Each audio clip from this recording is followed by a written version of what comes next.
Hey, Shabbat Shalom, Akim, Shabbat Shalom, all praises, glory, and honor to Yahweh, Ba'ashem Yahushai, Ba'ashem Akakwadash, double honors to the apostles and the elders of Great Millstone for teaching us his truth. Salutations to the sincere Akim and Aqua that may listen. May the blessing of election be upon your house. My name is Brother Raquai. I'm back in here with another quick and Lord's will as always an edifying lesson. And for today's lesson, as you saw, in the beginning of the video, you have some Israelites who essentially were attending a protest. This was a protest supposedly for in solidarity for so-called Mexicans, which is the tribe of Issachar, and pretty much, this is not a wise move. I don't really know what I want to title the lesson, but personally, this is not a wise move. Because sometimes, looking back at the way sometimes Jake operates, they don't operate with an understanding of of having wisdom. You know, they move as sheep who do not know that the wolves are around, right? Very carefree, basically. Right, so I want to get a couple scriptures, and Lord's will is always Yahweh Rataza, Yahweh willing, that this lesson may be edifying. And let me go to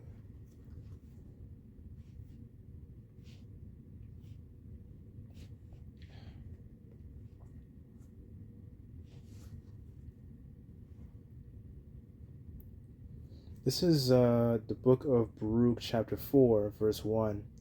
And it says, "This is the book of the commandments of the Most High Yahweh, and the law that endureth forever.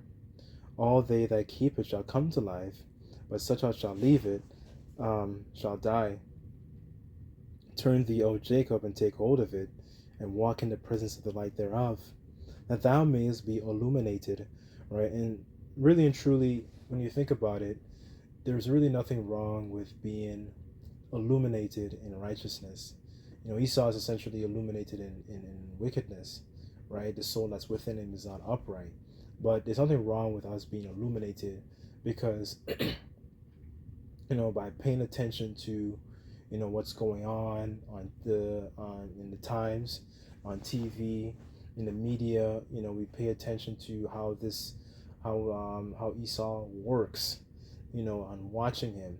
Just like Esau paid attention and watches us and does experiments on us, and essentially he's he searches things out. The scriptures. He's wiser than Daniel, so to speak. That's nothing wrong with us exercising that same mindset in being illuminated in righteousness, right? And this is what these individuals don't display here. They're not showing that they're illuminated, because part of understanding who you are is knowing the enemy and knowing how the enemy fights.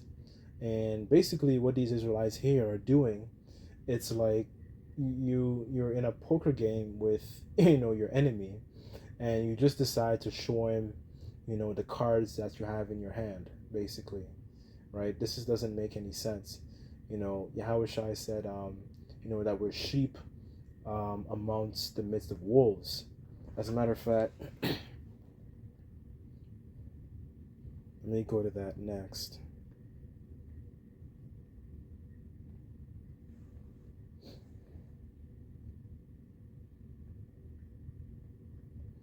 This is Matthew chapter 10, verse 16, and it says, "Behold," Yahushua speaking, "Behold, I have sent you as sheep in the midst of wolves.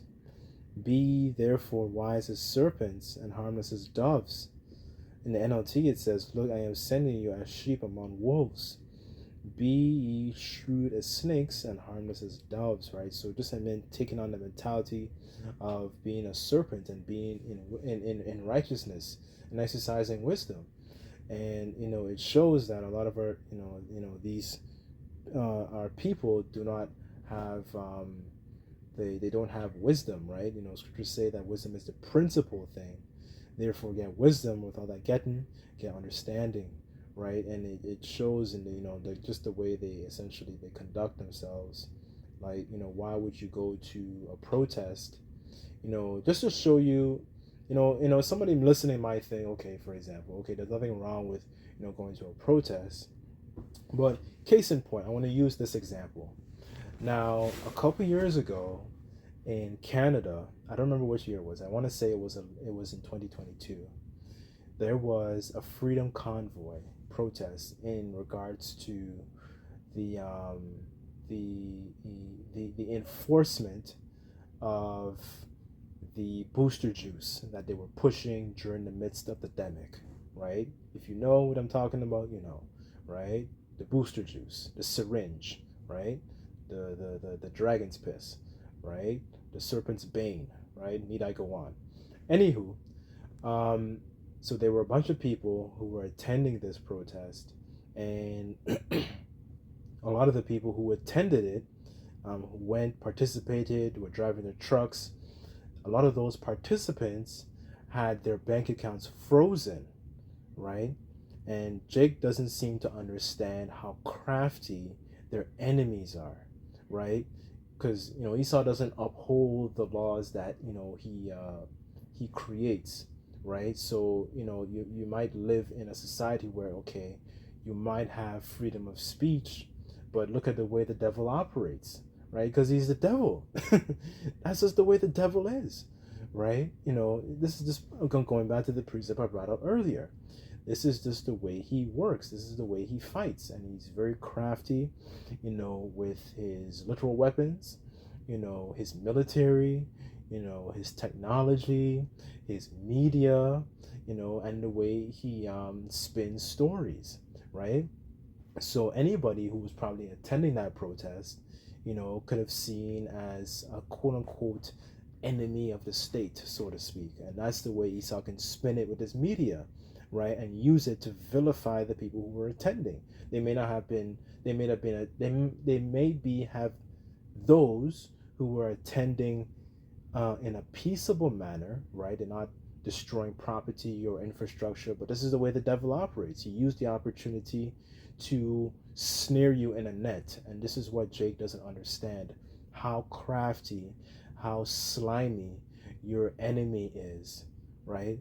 The scriptures say that his words were softer than oil, but he was drawing swords, to roughly paraphrase, right? So he's very, very crafty and clever with his wording, and he can use that to spin and create, concoct, create some sort of false narrative, in the media, just by seeing you there, right? Jake doesn't understand that, and how crafty and slimy this devil is, right?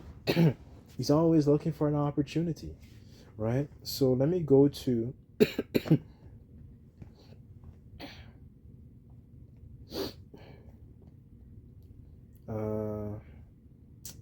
actually, let me go to Corinthians. I believe it's First Corinthians. This is Second Corinthians 6, verse 3, and it says, "Giving no offense in anything, that the ministry be not blamed." It says in the NLT, we should live in such a way that no one will stumble because of us, and no one will find fault in our ministry. So they don't live, in such a way, we don't live in a particular way, that is going to sort of put heat and shine a light, shine, essentially, so essentially people finding fault with the way, we conduct ourselves. We live like Paul also says, we live peaceably with all men, right? As a matter of fact, hold on.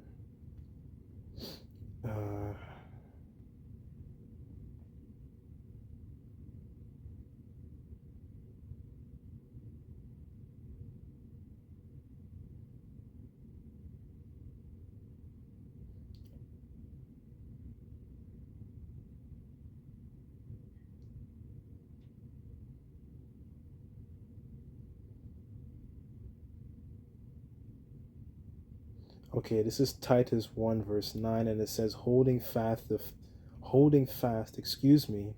faithful word that he hath been taught, that he may be able by sound doctrine to exhort and convince the gainsayers.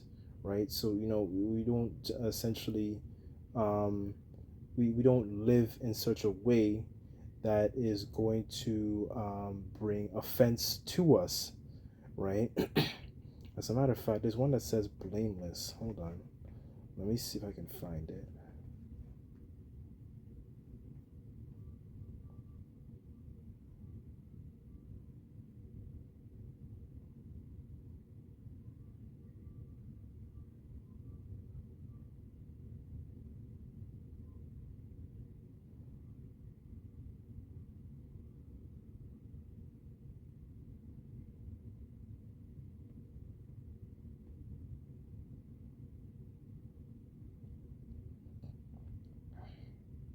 Oh, this is it.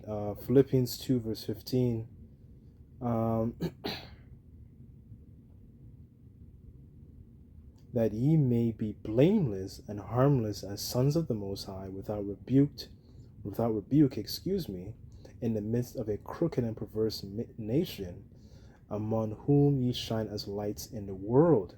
Right? So, we don't live in a sort of way that is going to essentially be as criminals, so to speak. We don't live we live a very plain and simple life, right? We give unto Caesar's the things that are Caesar's, and we live a very peaceable life. We're not free, we're not zealots, so to speak. We're not like these guys going to protest and trying to topple down buildings and start fires and all that kind of stuff. We don't live in that sort of fashion, right? But Jake, going back to the earlier point in regards to subtlety, Jake doesn't properly exercise a lot of these things, these simple things. They might be sound simple, but they actually go a long way, right? So I kind of wanted to get this quick account here.